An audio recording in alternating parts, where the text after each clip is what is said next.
I'm Nathan, and I've always been the quiet one in our family, the guy who doesn't rock the boat. But at my brother Ryan's engagement party last month, something inside me snapped. I was sitting in a plastic chair by the trash cans at the back of the rented venue hall, the smell of leftover food wafting up every time someone tossed a plate. Meanwhile, the rest of my family, Mom, Dad, Ryan, his fiancée Lauren, and even our distant cousins, were laughing and clinking glasses at the beautifully decorated head table near the stage. I wasn't just overlooked, I was publicly excluded, like I didn't belong in the frame of their perfect family portrait. And what did I do about it? I hit them where it hurt, a $3,500 bill that turned the night into a full-blown family meltdown. Growing up, I was used to being the afterthought. Ryan, 3 years older, was the golden child, star athlete, charm for days, the son who could do no wrong. I was the awkward one, more into books than sports, always struggling to keep up with his larger-than-life shadow. Mom and Dad never said it outright, but their actions did. Ryan got the new bike for his birthday. I got his hand-me-downs. Ryan's college graduation was a week-long celebration. Mine was a pat on the back and a good job, kid. I told myself it didn't matter, that I didn't need their validation. But sitting by the trash that night, watching them toast to Ryan's future without so much as a glance in my direction, I felt like I was 16 again, invisible and insignificant. The engagement party was supposed to be a fresh start. Ryan had called me personally a week before, his voice warm over the phone. "Nate, I want you there, man. It's a big night for me and Lauren." Shall, I felt a flicker of hope, like maybe things were finally changing. I spent hours picking out a nice shirt, even got a haircut, wanting to look the part of the supportive brother. When I arrived at the venue, a fancy banquet hall with chandeliers and white linens, I was nervous but excited. I scanned the room for familiar faces, waving at Mom as she adjusted Ryan's tie near the front. She gave me a quick smile, then turned back to him. I figured I'd find my seat soon enough. But when the seating chart was revealed, my name wasn't at the family table. It wasn't even at a regular guest table. I was listed under overflow, which translated to a folding chair near the back exit, right by the overflowing garbage bins. I stood there for a moment, staring at the little printed card with my name scrawled in hasty ink, feeling the heat creep up my neck. Was this a mistake? I approached Mom, trying to keep my voice steady. "Hey, I think there's a mix-up with the seating." She barely looked at me, distracted by Lauren's bouquet. "Oh, Nathan, don't worry. We had to prioritize the immediate family and Lauren's relatives. There just wasn't space. You're fine where you are. Fine where I am." The words stung like a slap, sharper because they came from her. I sat down in that chair, the plastic creaking under me, and watched as the night unfolded. Speeches were made. Dad's voice boomed with pride talking about Ryan. Mom wiped tears as she welcomed Lauren into the family. I gripped my warm soda, the condensation dripping onto my lap, feeling like a stranger at my own brother's celebration. Every laugh from the head table felt like a personal jab, every shared glance a reminder of my exclusion. I kept waiting for someone to notice, to wave me over, to say, "Nathan, what are you doing back there? Come join us." But no one did. Not Ryan, not even Lauren, who I'd always thought liked me. By the time the dessert trays came out, I'd had enough. My chest was tight with a mix of anger and humiliation, a dangerous cocktail I wasn't used to feeling. I wasn't going to slink away quietly this time. I stood up, brushing crumbs off my shirt, and made my way to the bar. That's when the idea hit me, a way to make them see me, to force them to acknowledge I was here. I pulled out my phone and started calculating. $3,500. That's what it would cost. But would I really go through with it? As I typed out the message to the venue coordinator, my thumb hovered over send, my heart pounding with a mix of dread and defiance. As my thumb hovered over the send button, the noise of the engagement party faded into a distant hum. My heart thumped so loudly I swore someone nearby could hear it. I glanced back at the head table where Ryan was laughing with Lauren, his arm slung casually around her shoulder. Mom was fussing over the centerpiece, and Dad was deep in conversation with Lauren's father, probably swapping stories about their golden kids. They didn't see me. They never did. And in that moment, I realized I didn't just want their attention. I wanted them to feel something, anything, for me. So I pressed send. The message went to the venue coordinator, a curt request to charge an additional $3,500 to the family's tab for special services. I didn't specify what those services were. Honestly, I didn't care. I just knew it was the kind of number that would jolt them out of their perfect little bubble. I slipped my phone back into my pocket, a strange mix of guilt and exhilaration washing over me. What had I just done? This wasn't me, Nathan, the dependable one, the guy who always smoothed things over. But sitting by the trash cans, inhaling the sour stench of discarded food while my family celebrated without me, I felt like a different person, a desperate one. I returned to my rickety chair, the plastic wobbling under me as I sat. The dessert trays were still circling, and I grabbed a slice of cake, more out of habit than hunger. The frosting was too sweet, sticking to the roof of my mouth as I watched the party unfold like a movie I wasn't cast in. My mind raced with what-ifs. What if the coordinator ignored my message? What if they came to me first to confirm? Or worse, what if they went straight to Mom and Dad with the bill? I pictured Mom's face, her brows knitting in confusion, then anger. Dad would probably slam his glass down, demand to know who authorized such a charge. And Ryan, would he even care, or would he just shrug it off like everything else? The thought of their reactions made my stomach churn, but beneath the anxiety there was a flicker of satisfaction. For once, I wasn't just taking it. For once, I was pushing back. Growing up, I'd always been the one to fix things. When Ryan crashed Dad's car senior year, I covered for him, saying I'd borrowed it without permission. When Mom's credit card bill came in higher than expected after Ryan's celebratory weekend, I dipped into my savings to help pay it off before Dad noticed. I was their emergency fund, not their son, and they never thanked me, never acknowledged the sacrifices. They just assumed I'd be there, steady and invisible while Ryan got the spotlight. Minutes ticked by, each one feeling like an hour. I kept stealing glances at the venue coordinator, a middle-aged woman in a crisp black blazer who was flitting between the catering staff and the bar. Had she seen my message yet? My palms were sweaty, and I wiped them on my napkin, trying to look casual. A cousin I barely recognized passed by, tossing a used plate into the bin beside me. "Hey, Nathan, rough spot, huh?" he said with a chuckle before walking off. I forced a smile, but his words cut deeper than he meant them to. Rough spot. That's all I'd ever been given, scraps of space, leftover attention. Then I saw it. The coordinator was heading toward the head table, a tablet in her hand and a tight expression on her face. My breath caught in my throat. This was it. I leaned forward slightly, pretending to adjust my shoelace, but my eyes were locked on her. She stopped in front of Dad, bending down to speak quietly.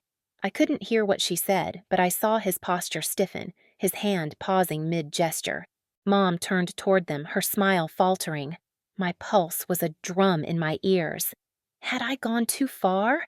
This wasn't just about making a point anymore. It was about consequences, ones I wasn't sure I was ready to face. Dad's head snapped up, his gaze scanning the room. I ducked lower in my chair, my heart racing as I realized he might be looking for me. I'd wanted to be seen, but not like this, not with anger in his eyes. What would I say if he confronted me? How could I explain the hurt that had driven me to this? As the coordinator gestured toward the bar, I felt the weight of my decision pressing down, heavier than I'd expected. Had I just torn open a wound in our family that couldn't be stitched back together? I stayed hunched over in my rickety chair, my fingers digging into the flimsy plastic armrest as I watched Dad's face contort with irritation. The venue coordinator was still bent close to him, her voice too low for me to catch, but the tension radiating from the head table was palpable. Mom's forced smile had vanished, replaced by that tight-lipped look she always wore when something went wrong, usually something involving me. My chest squeezed as I saw her glance around, her eyes sharp and searching. I knew that look. She was piecing it together, and I had a sinking feeling I was the puzzle she was solving. I slid lower in my seat, the sour smell of the nearby trash bins creeping into my nostrils again, a bitter reminder of where I'd been relegated. My phone burned a hole in my pocket. I wanted to check if the coordinator had replied to my message, but I didn't dare move. Dad's gaze was still sweeping the room, a predator hunting for answers. I felt like a kid again, caught in some petty lie, waiting for the inevitable lecture. But this wasn't petty. This was 3,500, a number I'd thrown out in a fit of resentment, a reckless attempt to make them feel the weight of ignoring me. Now, watching their reactions, I wondered if I'd miscalculated everything. My mind raced back to earlier in the evening when I'd handed over my credit card to secure the venue deposit for Ryan's engagement party.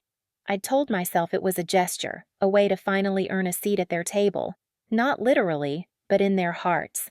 I'd pictured Mom's grateful nod, Dad's rare pat on the back, maybe even Ryan pulling me aside to say thanks.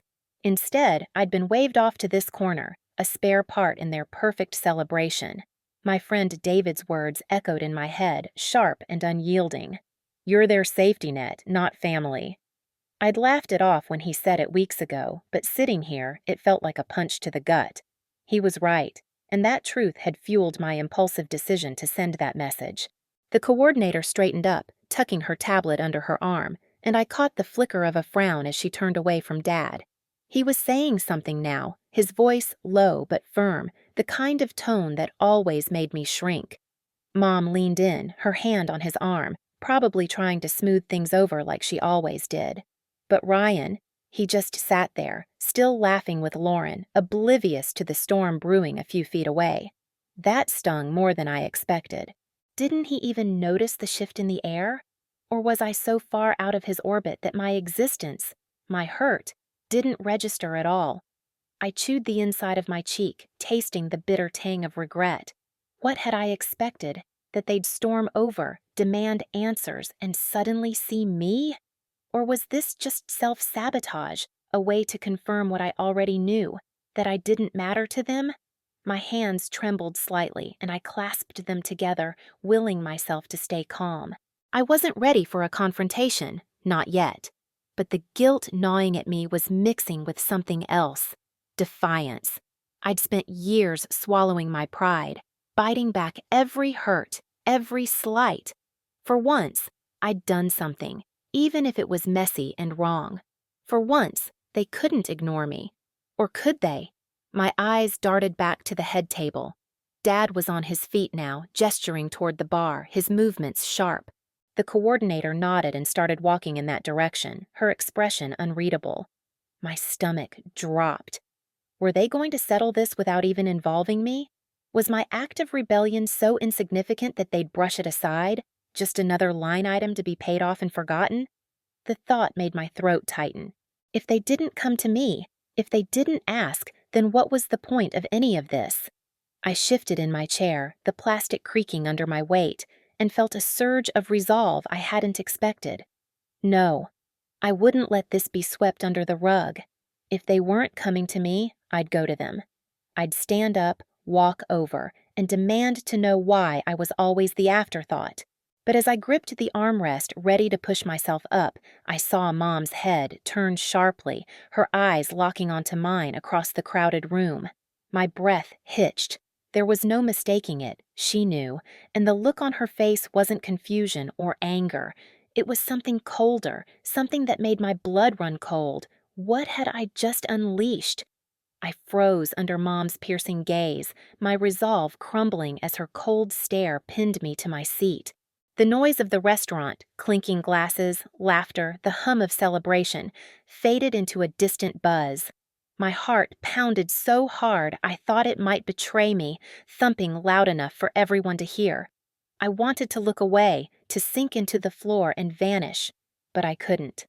Her eyes held a quiet accusation, a silent demand for an explanation I wasn't ready to give. I'd wanted her to see me, to acknowledge my hurt, but not like this. Not with that look that stripped me bare and left me feeling smaller than ever. My fingers tightened around the armrest, the cheap plastic biting into my skin as I fought the urge to stand and bolt. I could feel the weight of the entire room now, even if no one else had noticed the silent standoff between us. Ryan was still engrossed in his conversation with Lauren, his laughter cutting through the tension like a blade. Dad was speaking to someone at the bar, his back to me, oblivious to the storm brewing in Mom's eyes. But I knew it wouldn't last. Once she told him, once they put the pieces together, I'd be the center of a confrontation I wasn't sure I could handle. The thought made my stomach churn, a bitter mix of fear and stubbornness rising in my throat. I'd started this mess, and now I had to face it. But how? I forced myself to breathe, slow and deliberate, as I watched Mom turn away, her movements stiff. She leaned toward Dad at the bar, her hand brushing his arm in that familiar way she had of softening bad news. My chest tightened. She was telling him. Of course she was. I could almost hear the hushed tone, the carefully chosen words. It's about the deposit. I think it's her doing. My imagination painted the scene in vivid detail. Dad's brow furrowing, his jaw tightening, that disappointed shake of his head I'd seen too many times. I'd spent years trying to avoid that look, bending over backward to be the easy child, the one who didn't cause trouble. And yet, here I was, the architect of my own disaster. I shifted in my seat, the sour smell of the nearby trash bins hitting me again. A cruel reminder of my place in their world. My mind raced, scrambling for a way out of this. I could leave now, slip out before they turned their attention to me, pretend I'd never sent that message about the $3,500 deposit. But where would that get me? Back to being invisible, the overlooked daughter who paid for their celebrations but never got a seat at the table. No, I couldn't do that. Not again. I'd waited too long for them to see me, to really see me. If this was the only way to force that moment, then maybe it was worth the fallout. But as I sat there, plotting my next move, a new thought crept in, sharp and unsettling. What if this wasn't just about making them notice me? What if part of me wanted to hurt them, to make them feel a fraction of the rejection I'd carried for years? The realization stung, bitter and raw. I didn't want to be that person, the spiteful, resentful daughter who lashed out because she couldn't handle being ignored. But wasn't that exactly what I'd done?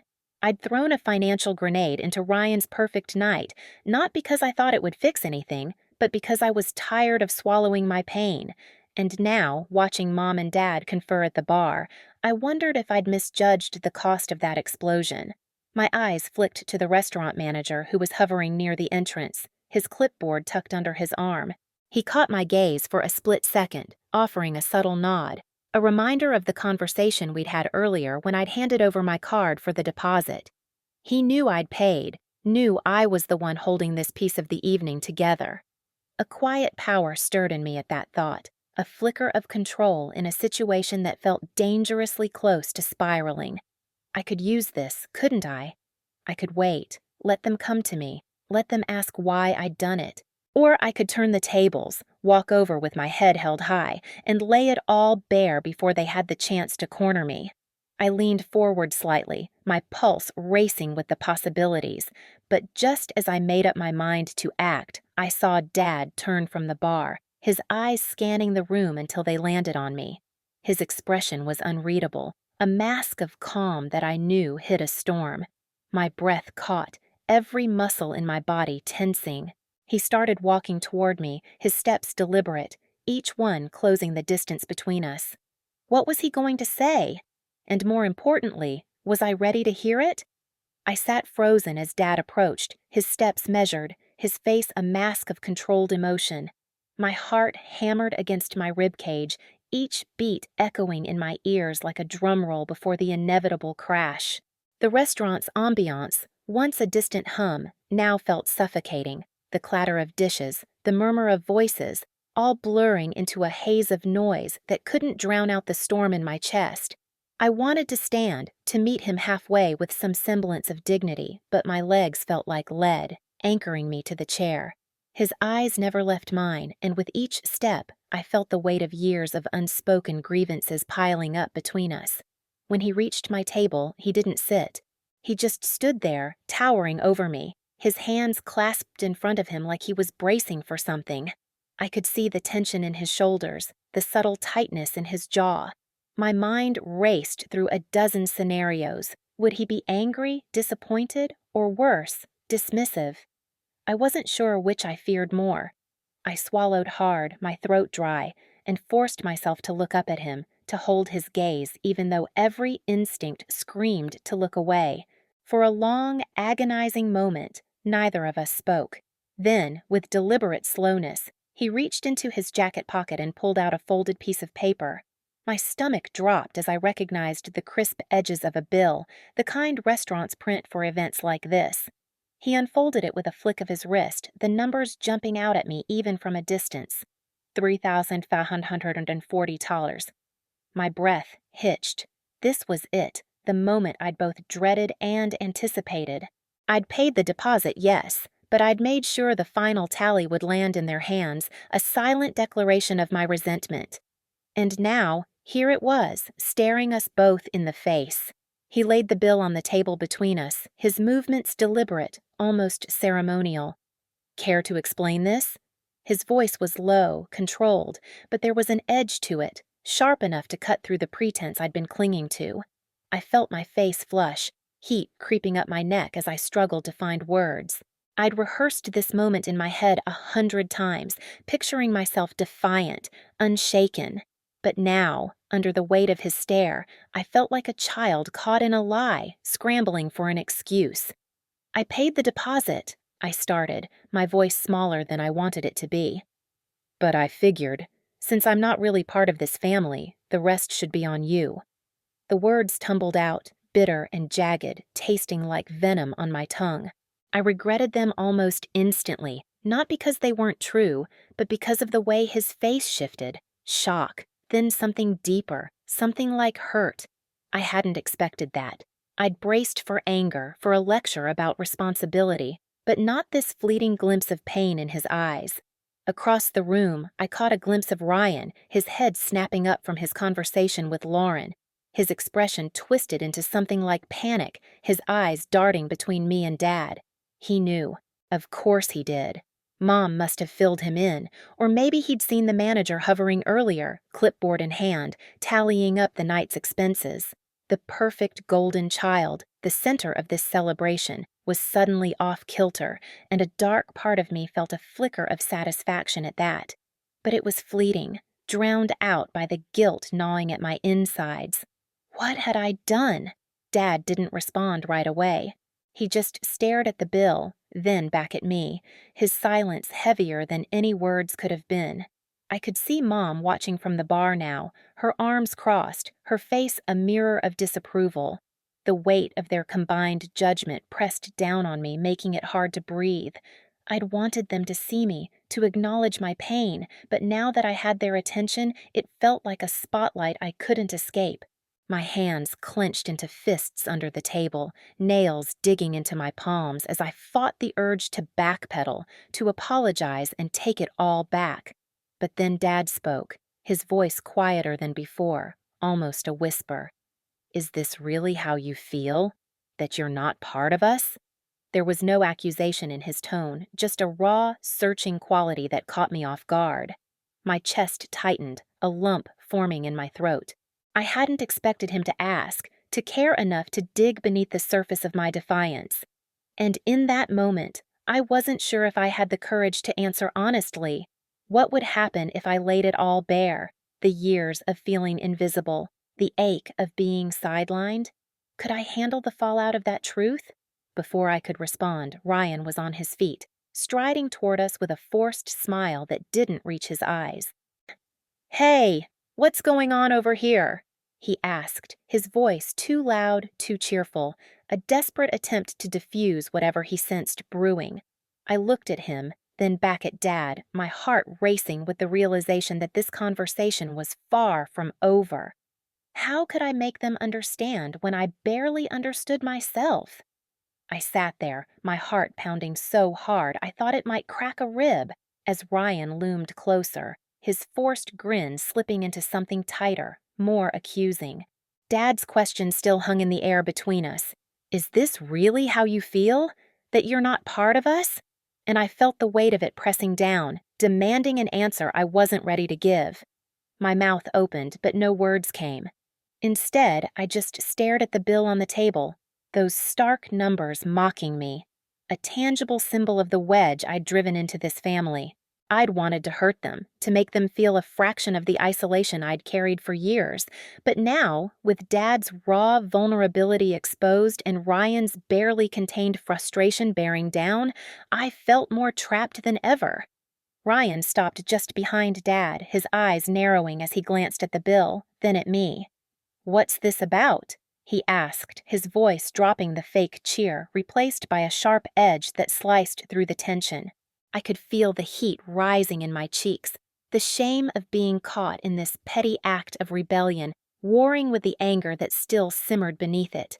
I wanted to tell him to mind his own business, to remind him that this night, his engagement party, was just another stage for him to shine while I faded into the background. But the words stuck in my throat, choked by the lump of guilt and regret that wouldn't budge.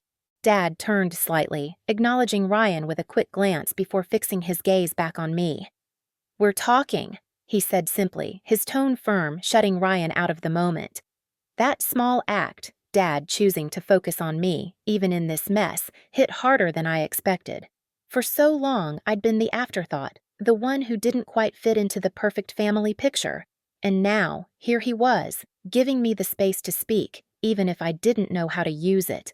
My hands unclenched under the table, fingers trembling as I tried to steady myself, to find some anchor in the storm of emotions swirling inside. I started, my voice barely above a whisper, cracking under the strain. "I felt like an outsider for so long, like I don't belong here, with you, with any of this." The confession spilled out before I could stop it, raw and unfiltered, leaving me exposed in a way I hadn't anticipated. I didn't look at Dad or Ryan. I couldn't. Instead, I stared at the table, at the crumpled napkin I'd been twisting earlier, waiting for the inevitable dismissal or reprimand. But it didn't come. Dad stayed silent, and in that silence I felt something shift, a crack in the wall I'd built around myself. Was he actually listening? Ryan, though, wasn't as reserved. I heard the sharp intake of his breath, the way he shifted his weight, impatient and irritated. "So what? You pull this stunt to prove a point? Make a scene at my party?" His words stung, not because they were unfair, but because they were true. I had wanted to disrupt his perfect night, to make him feel small for once, but hearing the hurt beneath his anger, I questioned if I'd taken it too far. I looked up at him then, seeing the flush of humiliation on his face, and a fresh wave of guilt washed over me. What was I even trying to accomplish here? Across the room, Mom had started moving toward us, her expression a mix of concern and exasperation. The last thing I needed was her joining this fray, piling on with her own brand of disappointment. I felt the walls closing in, the weight of their collective judgment suffocating me. I'd wanted to be seen, to force them to acknowledge me, but now that I had their attention, it was too much. My chest tightened, panic creeping in at the edges of my vision. I couldn't do this, not here, not like this. Without another word, I pushed my chair back, the screech of wood against tile cutting through the hum of the restaurant. Dad's hand twitched as if he wanted to stop me, but he didn't. Ryan's mouth opened, probably to protest, but I didn't wait to hear it. I turned and walked toward the exit, my steps unsteady but determined, ignoring Mom's voice calling after me, desperate and pleading.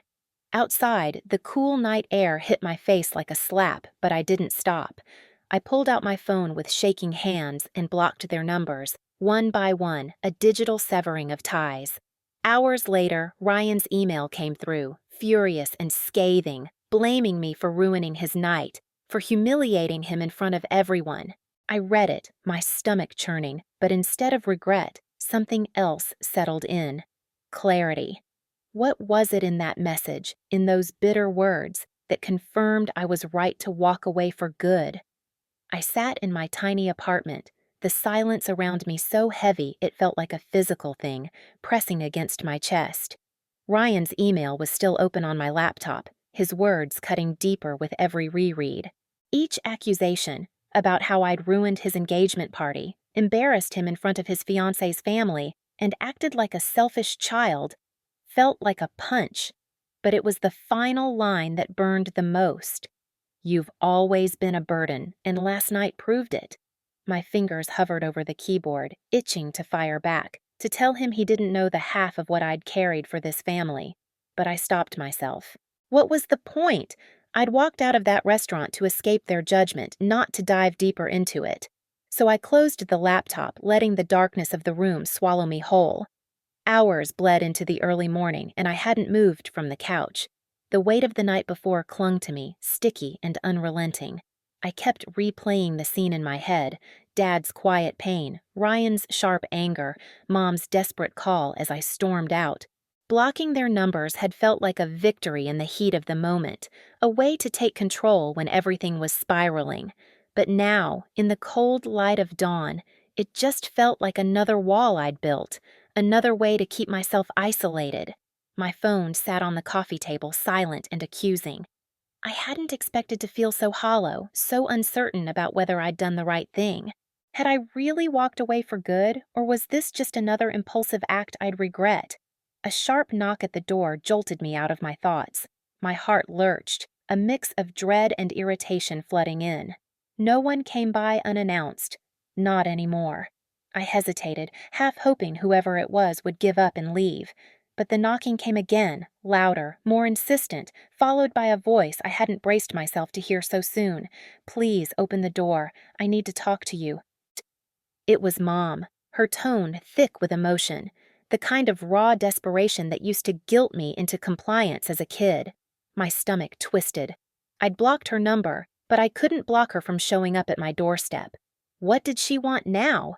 Another lecture? Another plea to fix whatever mess I'd made? I dragged myself to the door, each step heavier than the last, and cracked it open just enough to see her standing there, eyes red-rimmed and glistening with unshed tears. She looked smaller somehow, diminished by whatever had driven her here at this ungodly hour. "I've been up all night," she said before I could speak, her voice trembling. "Ryan's a wreck. He's blaming himself, saying he pushed you too far. We all are. Please, come back and talk to us. We can't lose you." Her words hit like a tidal wave, stirring up a storm of guilt and resentment I thought I'd buried. Ryan? A wreck? Blaming himself? That didn't sound like the brother who'd just called me a burden.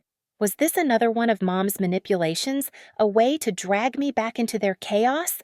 I gripped the doorframe, my knuckles whitening as I fought the urge to slam it shut. "Mom, I can't keep doing this," I said, my voice low but firm, surprising even myself with its steadiness. "Every time something goes wrong, you come to me expecting me to fix it. I'm not your personal ATM or your emotional punching bag. I need space." Her face crumpled at my words, and for a moment, I felt a pang of remorse. She reached out, her hand hovering as if she wanted to touch me, to pull me back into the fold, but I stepped back, widening the distance between us. The act felt final, like a line drawn in the sand. Tears spilled down her cheeks, and she whispered, "You don't mean that. You're angry, I get it, but we're family. Don't shut us out." Her plea hung in the air, heavy with the weight of years of me bending, giving, sacrificing until there was nothing left of me to give. I felt my resolve wavering under the intensity of her gaze, the familiar pull of duty tugging at me. But I couldn't go back, not this time. I shook my head, the movement small but deliberate. "I'm sorry, Mom. I have to do this for me." And with that, I began to close the door, her sobs echoing in the hallway as the lock clicked into place. My forehead pressed against the cold wood, my breath ragged as I listened to her footsteps fade away. Closing that door felt like more than just shutting her out. It felt like reclaiming a piece of myself I'd lost long ago. But as the silence returned, heavier than ever, a new fear crept in. Had I just made the biggest mistake of my life, turning my back on the only family I'd ever known? What would tomorrow bring now that I'd chosen solitude over their chaos? I stood there, forehead still pressed against the cold wood of the door, the echo of Mom's fading sobs reverberating in my mind.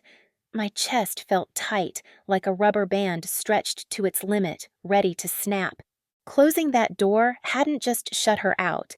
It had shut out a lifetime of noise, of demands, guilt, and unspoken expectations that had tethered me to a family I wasn't sure I even recognized anymore. But as the silence settled in again, thick and unyielding, a strange sense of weightlessness crept over me. For the first time in years, I wasn't waiting for the next crisis to fix or the next call to dread. Was this what freedom felt like? Or was it just the calm before another storm I couldn't yet see? I pushed myself off the door and shuffled back to the couch, the dim light of dawn creeping through the blinds. My phone still sat on the coffee table, its black screen a silent challenge. I hadn't unblocked anyone yet, and I didn't plan to. Not today, maybe not ever. But the quiet was unsettling in its own way. It wasn't comforting or peaceful. It was empty, like a room stripped bare after a move. I'd spent so long being the one who held things together, patching up Ryan's messes, soothing Mom's anxieties, absorbing Dad's disappointments, that I didn't know who I was without their chaos defining me.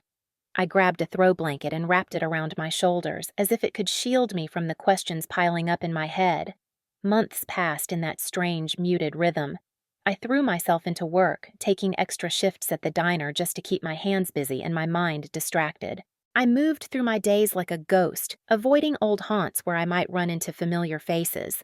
I deleted Mom's birthday reminder from my calendar one rainy afternoon, my finger hovering over the button for a moment before I pressed it. The act felt final, like erasing a chapter of my life I couldn't rewrite. I didn't feel guilt, not exactly. Just a dull ache, a phantom pain where family used to be. I started to notice how much space there was in my life now. Space to breathe, to think, to figure out what I wanted without someone else's voice in my ear telling me who to be. But freedom, I learned, wasn't just the absence of noise. It was the presence of something else, something I had to build from scratch. I began journaling, scribbling down thoughts I'd never dared to speak aloud. Pages filled with anger at first, raw and jagged, about how Ryan had always taken without giving, how Mom had leaned on me like I was a crutch. But over time, the words softened. I wrote about the good, too, the way Dad used to hum off key while fixing our old car, the rare evenings when we'd all laughed together over a board game. I realized I wasn't just letting go of their expectations. I was letting go of my own resentment, piece by painful piece. The silence wasn't empty anymore. It was mine to fill. Then, out of the blue, I got a call from an unfamiliar number. I almost let it go to voicemail, assuming it was a spam call, but something nudged me to answer.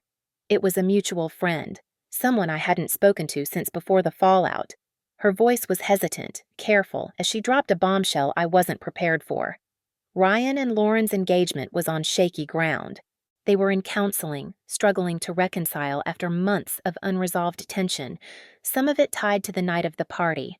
She didn't say it outright, but I could hear the implication in her tone, that my absence, my blow-up, had somehow rippled through their lives in ways I hadn't anticipated. I sat there, phone pressed to my ear, a mix of emotions churning inside me. Part of me felt vindicated, like their struggles proved I wasn't the only one breaking under the weight of our family's dysfunction. But another part, a quieter, heavier part, felt a pang of responsibility I thought I'd shed. After I hung up, I stared out the window at the gray city skyline, the conversation replaying in my mind. I didn't want to care. I'd worked so hard to carve out this space for myself, to find freedom in the silence I'd chosen. But hearing about Ryan, about the cracks in his perfect life, stirred something I couldn't ignore. Was I truly free if I was still haunted by the wreckage I'd left behind? Or was this just another test, another pull back into the orbit I'd fought so hard to escape? I didn't have answers, not yet, but as I sat there, the silence felt less like a refuge and more like a question I had to face. What was I running from? And what was I running toward? I sat on the couch, the phone still warm in my hand from the call about Ryan and Lauren, staring at the muted gray of the city skyline beyond my window. The silence in my apartment, once a hard-won refuge, now felt like a cage for the thoughts I couldn't outrun. My brother's crumbling engagement shouldn't have mattered to me. Not after I'd walked away from all of it. Not after I'd spent months building a life free from the weight of family drama. But the news clung to me like damp fabric, heavy and impossible to shake. I wanted to believe I was done caring, that I'd severed every tie that could still hurt me. Yet, there it was, a flicker of guilt, a whisper of doubt asking if my absence had somehow deepened their cracks. I stood up, restless, and paced to the small kitchenette, pouring a glass of water I didn't really want. The cold liquid did little to ease the knot in my chest. For months, I'd been piecing together a new version of myself, one that didn't revolve around being the family fixer. I'd found solace in routine, early shifts at the diner, late nights with my journal, scribbling thoughts until my hand cramped. I'd even started to laugh again, small bursts of it, during coffee runs with coworkers who didn't know my past and didn't ask. But this call, this sliver of news, dragged me back to a place I thought I'd left behind. I set the glass down harder than I meant to, the clink against the counter startling me. Was I really free? Or had I just swapped one kind of burden for another? This nagging sense that I'd abandoned them when they needed me most. That evening, I met up with David, a friend I'd made at the diner a few months back. He was the kind of person who could sit with you in silence and make it feel full, not empty. We grabbed a booth at a quiet diner across town, the kind with sticky vinyl seats and coffee that tasted like it had been brewed hours ago. I hadn't planned to spill everything, but as we sat there, the weight of the day pushed the words out of me. I told him about the call, about Ryan and Lauren, about the family I'd cut ties with and the hollow ache that still lingered. David listened, his brow furrowed, stirring his coffee absent-mindedly. When I finished, he leaned back, his eyes steady on mine. "You know," he said, his voice low, "you don't owe them anything. But you do owe yourself the chance to figure out what peace looks like for you. Not for them." His words hit harder than I expected. Peace. I'd thought I'd found it in this quiet life, in the boundaries I'd drawn. But sitting there, I realized my version of peace had been more about avoidance than healing. I'd built walls, not bridges, not even for myself. David didn't push, didn't offer solutions, just let the thought hang between us as the diner's fluorescent lights buzzed overhead. I sipped my coffee, the bitter taste grounding me, and wondered if peace meant something different now. Not just silence, but a kind of acceptance I hadn't dared to reach for. Could I value myself without needing to prove I was right to walk away? Over the next few weeks, I started to reshape the quiet in my apartment. It wasn't just a hiding place anymore. It became a space where I could build something new. A table of my own, metaphorically speaking, where respect wasn't demanded but earned through choice.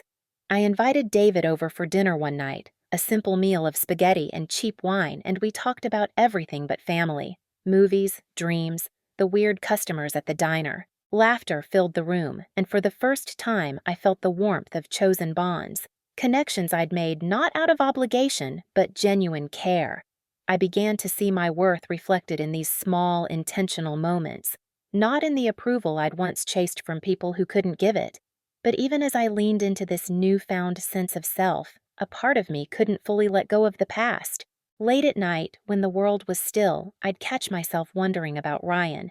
Not with anger, but with a quiet curiosity.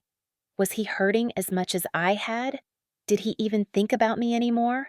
I didn't want to reach out. Not yet, maybe not ever. Still, the questions gnawed at me, persistent and unanswered. I'd built this new table, this space of respect and chosen family, but could I sit at it fully if I was still haunted by the one I'd left behind? As I lay in bed, staring at the ceiling, I felt the pull of something unresolved tightening around me, begging for a choice I wasn't sure I was ready to make. I tossed and turned that night, the weight of unresolved questions about Ryan pressing against my chest like a stone.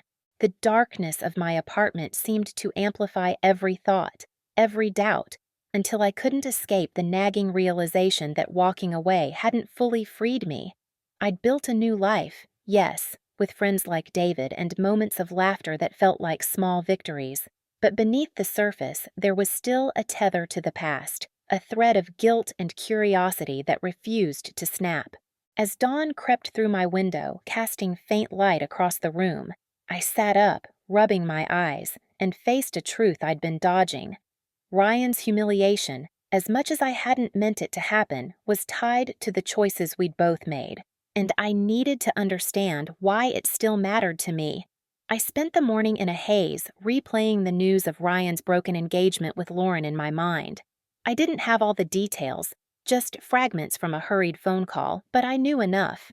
Lauren's father had publicly called out Ryan's flaws at a family gathering, tearing into him with a venom that shocked even the relatives who'd seen their fair share of drama. I could imagine Ryan standing there, his face burning with shame, unable to respond. It wasn't my fault, I told myself as I scrubbed dishes with more force than necessary. I hadn't been there to push or pull anyone into that mess, but the thought lingered. Had my decision to step away, to stop playing mediator, left Ryan vulnerable to a takedown he couldn't handle alone?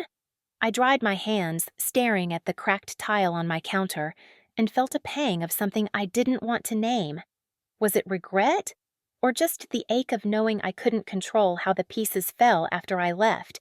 By afternoon, I needed air, a way to shake off the heaviness. I walked to the park a few blocks from my place, the autumn chill biting at my cheeks as I watched kids chase each other near the swings.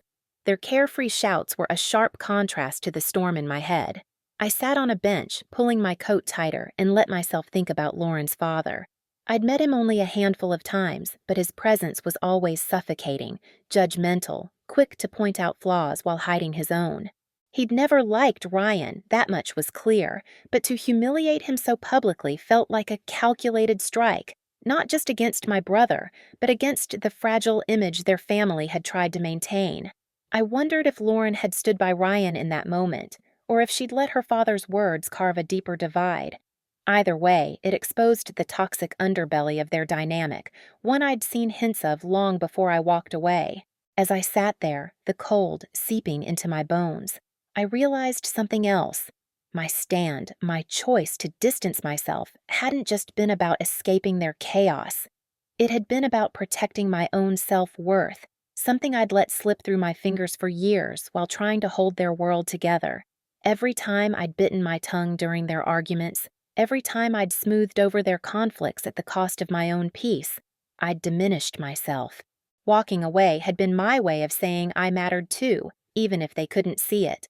But now, with Ryan's humiliation echoing in my mind, I questioned if I'd truly reclaimed that worth, or if I was still tethered to their judgment, waiting for a validation that would never come. I stood, my breath visible in the crisp air, and started walking back. My mind churned with the realization that their flaws, their broken dynamics, weren't mine to fix. Lauren's father's cruelty and Ryan's inability to stand up weren't burdens I had to carry. Yet, there was a part of me that still felt the pull of responsibility, as if I could have prevented this if I'd stayed. David's words about peace came back to me, sharp and clear, reminding me that my healing wasn't tied to their redemption. But how could I fully embrace that when the past kept clawing its way into my present? When I got home, I found an unexpected email waiting in my inbox from Lauren, of all people. My heart thudded as I stared at the subject line. Please read. I hadn't heard from her in months, not since I'd made it clear I was done with their drama. What could she possibly want now? My finger hovered over the mouse, torn between curiosity and the instinct to protect the fragile calm I'd built. Was this an olive branch, a plea for help, or something else entirely? Something that could unravel everything I'd worked so hard to create? I stared at the screen, my finger hovering over the mouse, the weight of Lauren's email pressing against me like a physical force. Please read, the subject line taunted, daring me to open it while every instinct screamed to delete it and preserve the fragile boundary I'd fought so hard to establish. My apartment was quiet, save for the faint hum of the fridge in the kitchen, but inside, my thoughts roared. What could she possibly want after all this time? I hadn't spoken to her since I'd walked away from their mess, since I'd told both her and Ryan that I couldn't keep drowning in their chaos. Was this her attempt to drag me back in, or something worse? Some kind of accusation about Ryan's humiliation, as if I'd been the one to wield the knife. My chest tightened as I clicked the email open, unable to resist the pull of curiosity, even as dread coiled in my stomach. The message was short, her words clipped but heavy with something I couldn't quite name. She wrote that she was sorry for how things had ended between us, that she'd been thinking about me lately, especially after everything with Ryan. She didn't go into details about the broken engagement or her father's public attack, just vague hints that things had fallen apart in ways she hadn't expected. Then came the kicker. She asked if we could meet, just the two of us, to talk. No agenda, she claimed, just a chance to clear the air. I read the last line over and over, my pulse quickening. I think there are things you deserve to know. Deserve to know? What did that even mean? I leaned back in my chair, rubbing my temples as a flood of possibilities surged through me. Did she want to confess something about her role in Ryan's downfall, or was this about me? Some hidden resentment she'd been harboring since I stepped away. I felt a flicker of anger at the thought. I'd spent so long trying to untangle myself from their web, to rebuild a life that wasn't defined by their drama. And now, with one email, Lauren had managed to pull me right back to the edge of that abyss. I wanted to slam the laptop shut, to pretend I'd never seen it, but the words lingered, burning into my mind like a brand. I stood and paced the small space of my living room, the hardwood creaking under my restless steps. Outside, the late afternoon light was fading, casting long shadows across the walls. I thought about David's advice again, his calm voice reminding me that peace wasn't something others could give me. It had to come from within. But how could I find that calm when the past kept knocking at my door, demanding answers I wasn't sure I wanted? I'd walked away to protect myself, to finally choose my own worth over their endless crises.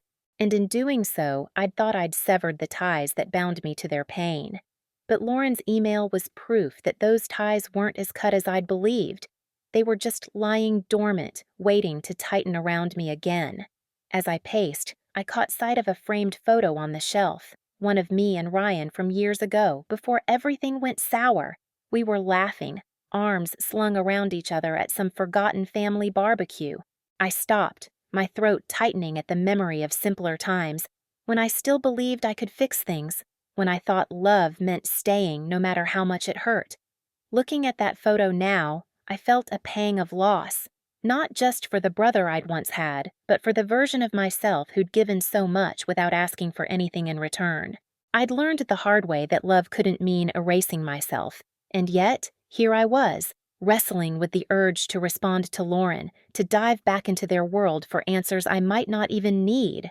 I sank onto the couch, my hands trembling slightly as I considered my options. Ignore her and risk always wondering what she meant by things you deserve to know, or meet her and face whatever truth or manipulation she had in store. The weight of the decision pressed down on me, heavier than I'd expected. I knew that true peace, the kind David talked about, wasn't in their regret or their apologies. It was in my ability to stand firm in my independence, to choose myself over their chaos. But what if choosing myself meant facing them one last time, not to fix anything, but to finally let go of the questions that still haunted me? Before I could decide, my phone buzzed on the coffee table, the screen lighting up with a name I hadn't seen in weeks. Ryan. My breath caught, my heart slamming against my ribs. Why was he calling now, right after Lauren's email? Was this a coincidence, or were they somehow working together to pull me back into their storm? I stared at the vibrating phone, torn between answering and letting it go to voicemail, knowing that whatever came next could change everything. I sat frozen on the couch, Ryan's name glowing on my phone screen like a warning sign. The buzz felt louder in the silence of my apartment, each vibration a demand for attention I wasn't ready to give. My mind was already spinning from Lauren's email, her cryptic words. Things you deserve to know, looping through my thoughts like a broken record. And now this? My brother, who hadn't reached out since his public humiliation at that disastrous event, was calling me out of the blue. My gut churned with suspicion. Were they tag-teaming me, orchestrating some kind of emotional ambush? Or was this just another wave of their chaos crashing into my carefully rebuilt life? I let the phone ring, my hands clenching into fists as I fought the urge to pick it up. Part of me ached to hear his voice, to know if he was okay after everything, after I'd walked away, after I'd chosen to stop being the family glue that held their broken pieces together. But another part, the part that had learned to prioritize my own sanity, screamed to let it go to voicemail. I'd spent months building this boundary, brick by painful brick, and answering now felt like inviting a wrecking ball through the wall. The phone finally stopped, the screen dimming, but the silence that followed was anything but peaceful. It was heavy, loaded with the weight of unspoken questions. I leaned forward, resting my elbows on my knees, my head in my hands. My eyes drifted to the photo on the shelf again, that snapshot of me and Ryan from a time when I thought loyalty meant swallowing my own needs. I'd given so much to him, to Lauren, to all of them. Time, energy, endless second chances, until I was hollowed out. Walking away had been my act of defiance, my way of saying I was worth more than their endless demands. But if that was true, why was my heart racing at the thought of what Ryan might have wanted? Why did Lauren's vague email feel like a hook sinking deeper into me with every passing minute? I stood and walked to the window, staring out at the city lights flickering to life in the dusk. My reflection stared back, a shadowy figure caught between the past and the present. I thought about the $3,500 bill I'd sent Ryan after I'd severed ties. Not out of spite, but as a tangible statement of my worth. It was for every late-night call I'd answered, every crisis I'd managed, every piece of myself I'd sacrificed to keep their world from falling apart. I didn't expect him to pay it, not really. It was more about me reclaiming something they'd taken for granted. Sending that invoice had felt like a triumph, a declaration that I wasn't their doormat anymore. But now, with his name lingering on my phone and Lauren's words echoing in my mind, I wondered if that triumph had been as complete as I'd believed.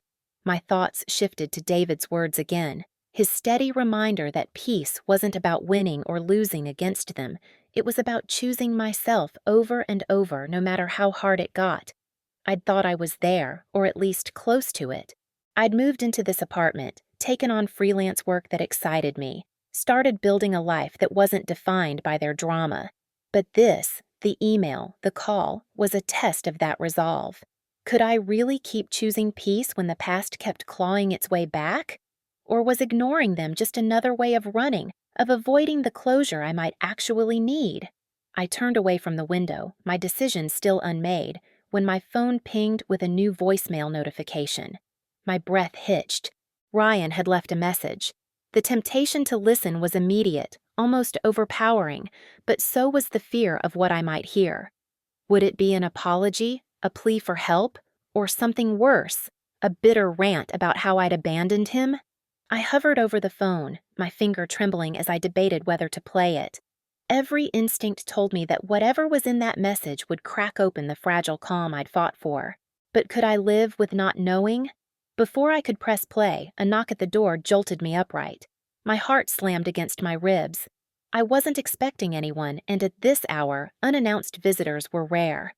I glanced at the phone, then at the door, my mind racing with possibilities.